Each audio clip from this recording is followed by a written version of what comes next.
നമ്മുടെ രാജ്യത്ത് ഏറ്റവും കൂടുതൽ വർഷം ഈ രാജ്യം ഭരിച്ചത് ഇന്ത്യൻ നാഷണൽ കോൺഗ്രസിന്റെ ആ ബാനറിൽ ഇന്ദിരാഗാന്ധിയും അവരുടെ പിതാവ് ജവഹർലാൽ നെഹ്റുവും അടക്കമുള്ള അവരുടെ ആ ഒരു കുടുംബ ഭാഷ തന്നെയാണ് അന്ന് മുതൽ ഉണ്ടായിരുന്നത്.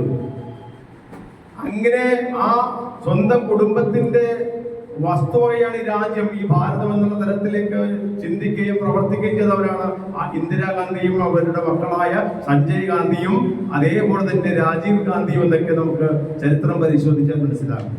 കാലഘട്ടത്തെ അതിനേക്കാൾ അതിശയിപ്പിക്കുന്ന രീതിയിലുള്ള ക്രൂരമായ നടപടികളാണ് ഇന്ദിരാഗാന്ധിയുടെ ഭാഗത്ത് ഉണ്ടായത്.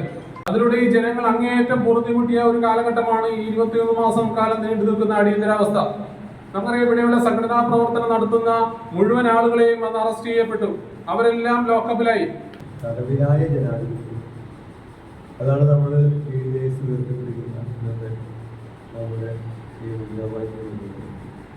സൂര്യൻ അസ്തമിക്കാത്ത സാമ്രാജ്യത്തിന്റെ ഉടമകളായിരുന്ന ബ്രിട്ടീഷുകാർ ഈ നാട് 2 നൂറ്റാണ്ടിലേറെ കാലം അടക്കി ഭരിച്ചു എന്ന് അദ്ദേഹം പറയുന്നു.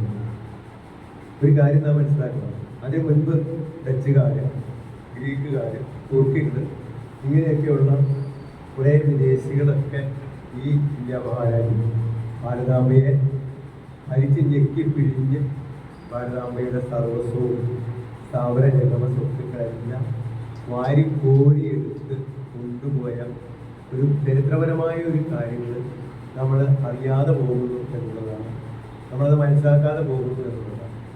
ഇതുപോലെ പിന്നിലാമത്തെ ഒരു സംഭവമാണ് അടിയന്തരാവസ്ഥ. ഞാൻ വളരെ ചെറുപ്പത്തിലാണ് അടിയന്തരാവസ്ഥ എന്ന് കേട്ടിട്ടുണ്ട്. എന്താണെന്നൊരു സംഭവം കൂടി പിടുത്തമില്ല. ഒരു കാര്യം ഓർമ്മ എനിക്ക് വരുന്നത്, രാജന്റെ എഞ്ചിനീയറിംഗ് വിദ്യാർത്ഥിയായ രാജന്റെ പ്രയോഗം. ഈ കുട്ടികളെയൊക്കെ വഴക്ക് പറയുമ്പോഴത്തെ തട്ടി പറയും, കുട്ടികൾ വേണോ എന്ന് തമാശയാലും ചോദിക്കുന്നു. കാരണം അവരെനിക്ക് ചോദിക്കാറുണ്ട് പോലെ. അപ്പം നമ്മളിപ്പോൾ എനിക്കതിനെപ്പറ്റി യാതൊന്നും അറിഞ്ഞിട്ടുണ്ടായിരുന്നു. അപ്പോൾ മാഷ് നമ്മുടെ ജില്ലാ പ്രസിഡന്റൊക്കെ വിളിച്ചു പറഞ്ഞതിൻ്റെ അടിസ്ഥാനത്തിൽ ഞാനും ഒന്ന് നോക്കാം, നല്ലൊരു കാര്യം ഒന്ന് മനസ്സിലാക്കിയെടുക്കാം. നമ്മുടെ ജനറൽ സെക്രട്ടറി, സംഘടന ജനറൽ സെക്രട്ടറി ആ കാര്യം ആ ഒരു ഘട്ടത്തിൽ ഞാനും ആ ഒന്ന് പരിശോധിച്ചു. സമയം കിട്ടിയില്ല എനിക്ക് കാര്യങ്ങളൊക്കെ പഠിക്കാനുള്ളൂ. പക്ഷേ എങ്കിലും എനിക്ക് മനസ്സിലായി, എനിക്ക് വായിച്ചെടുക്കാൻ സാധിച്ചത് നമ്മുടെ ഈ 75-ലെ അടിയന്തരാവസ്ഥയ്ക്ക് മുൻപ് 2 പ്രാവശ്യം അടിയന്തരാവസ്ഥ ഉണ്ടായിരുന്നു എന്നാണ് ഞാൻ എനിക്ക് വായിച്ച് മനസ്സിലാക്കാൻ സാധിച്ചത്. അപ്പൊ അത് ഈ പോലീസ് വിസിലടി കേൾക്കുമ്പോൾ നമ്മൾ ആ സൈഡിൽ നോക്കുമ്പോൾ ആ 6 കിടന്ന ബോർഡറൊക്കെ നമ്മളത് കുറിച്ച് കാണുന്നുണ്ട്. പിന്നീടാണ് അതെന്താ നക്സൽബാരികളുടെ ഒരു ഇത് ഞങ്ങളുടെ വൈപ്പിന് കുറേ അധികം ആളുകൾ ഉണ്ടായിരുന്നു. നക്സൽബാരികളായിട്ടുള്ള അധികം ആളുകൾ വൈപ്പിനിലയിലുണ്ടായിരുന്നു.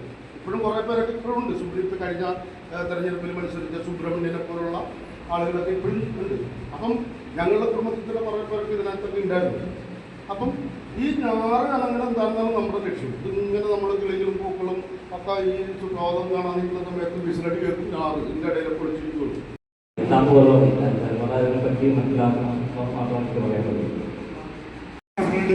പഞ്ചായത്ത് ലോക്കൽ ഒരു പ്രശ്നമില്ല.